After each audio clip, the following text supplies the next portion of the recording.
Assalamualaikum warahmatullahi wabarakatuh. Salam dan bahagia rekan-rekan dimanapun kalian berada.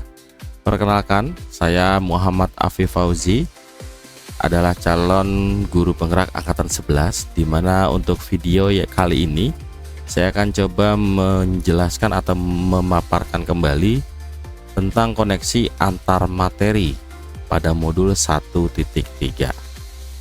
Untuk tugas kali ini adalah pada tahap ini saya akan diminta untuk merefleksikan dan mengaitkan pemahaman antar modul yang sebelumnya.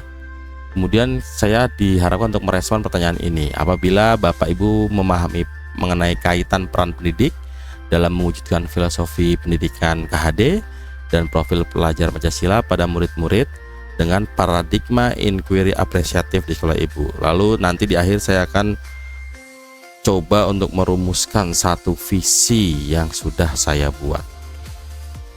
Saya akan coba ulas dulu untuk materi-materi sebelumnya, di mana modul 1.1 saya mempelajari tentang filosofi pendidikan dari Kiai Hajar Dewantara.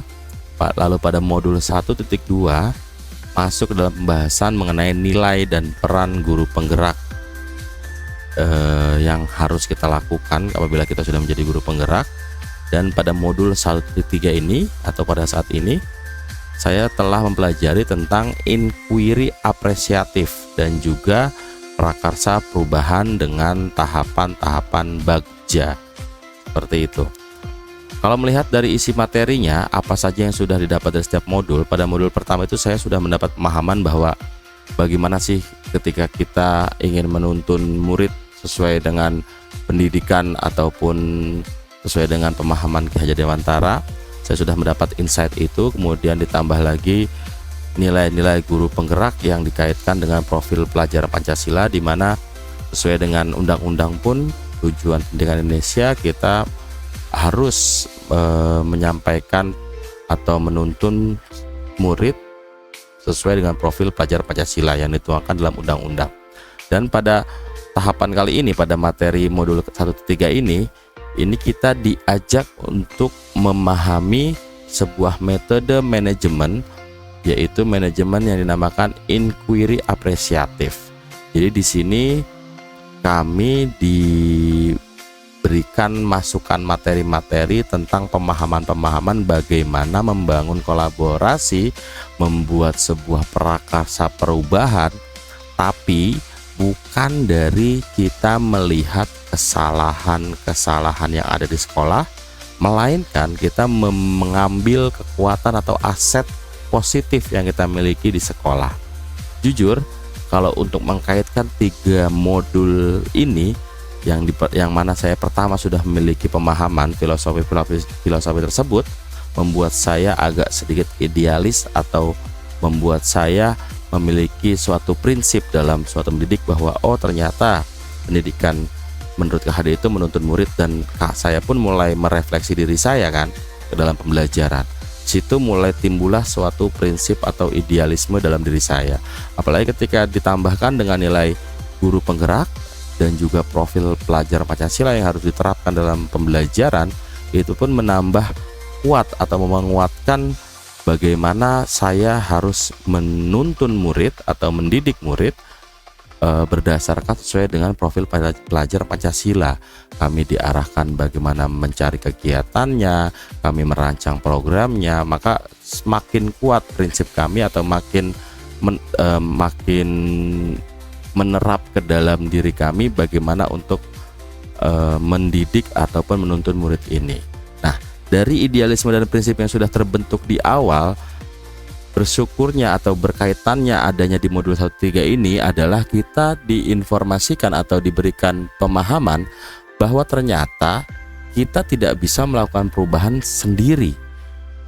Dari prinsip yang kita miliki, yang sudah kita dibuat tinggi dalam sisi idealisme, ternyata kita harus menurunkan kembali idealisme itu, dalam artian kita harus menerapkan pada manajemen ataupun prakarsa perubahan di sekolah.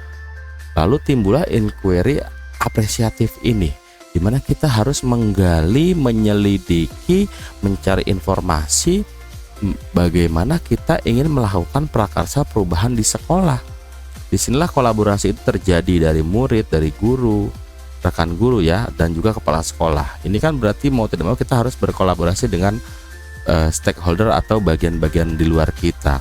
Nah, itulah yang menurut saya kaitan-kaitan ini sangat baik sekali atau sangat bagus sekali dikaitkan. Jadi ketika sudah prinsipnya ada, kita sudah mulai idealis, tapi kita sadar bahwa kita harus melakukan prakarsa perubahan dan butuh orang lain. Ketika diterapkan inquiry apresiatif lalu dituangkan ke dalam kanvas Bagja, yang mana kanvas Bagja ini isinya adalah kita mencari atau menyelidiki bagaimana aset-aset yang kita miliki di sekolah. Bahkan inquiry apresiatif menekankan tidak menggunakan titik lemah yang ada di sekolah, tapi menggali potensi yang ada di sekolah. Jadi ketika kita menurut teori inquiry apresiatif, ketika kita menggali positifnya, maka orang-orang pun akan ikut excited atau warga sekolah pun akan ikut berkolaborasi terhadap prakarsa perubahan yang sedang kita canangkan atau sedang kita rencanakan. Berbalik keadaan apabila kita ingin melakukan prakarsa perubahan tapi dengan cara menilai ataupun menjudgment atau melihat kelemahan, maka orang yang niatnya ingin berkolaborasi malah mundur. Nah, dalam inquiry apresiatif ini kita diajarkan bahwa kita harus menyingkirkan hal itu.